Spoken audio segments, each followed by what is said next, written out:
China's banking system to facing a liquidity crunch, much like the Western financial institutes faced in the 2008 global financial crisis?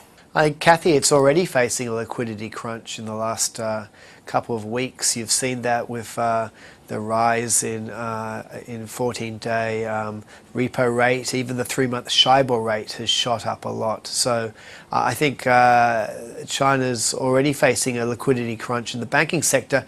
I think the most interesting thing is a central bank in any country can always ease the liquidity crunch through open market operations. In China's case, they could cut the reserve requirement ratio substantially. It's 20%.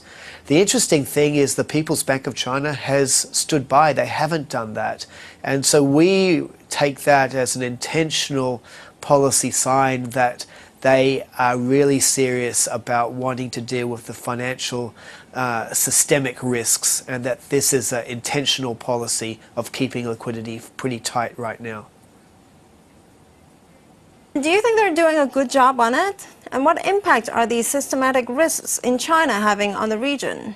Well, I think it depends on your time frame. But I think they are doing the right thing. If you're thinking about what is the objectives of the central bank and policymakers in China, and especially considering we have a new leadership that's in power for 10 years, they're thinking much more long term. They're thinking over the next 10 years they're in power, and there is a serious risk of a financial crisis unless the economy does start deleveraging and the excesses in the property market are dealt with. And I think that's what's happening now. So I see it as good for China's growth rates into 2014, 2015, 2016.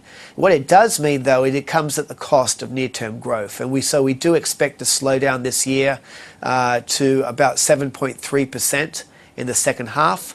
And we see a 30% chance it could actually be below 7%. So there's downside risks this year to growth, and it's really because, when you have an economy deleveraging, when you have growth slowing, when you have policy putting the foot on the brakes, there's always a risk of miscalculation. And I guess the biggest risk for China is a wave of defaults in the corporate sector. What it means for the rest of Asia, I think it's a drag for the rest of Asia. China, second biggest economy in the world, clearly a very important growth pole for Asia, ex-Japan, the rest of Asia. I guess the silver lining is we do at Nomura feel that the US economy is going to start to strengthen in the second half, Japan as well, and Euro area will come out only just of recession. And that should pretty much counterbalance the situation in China.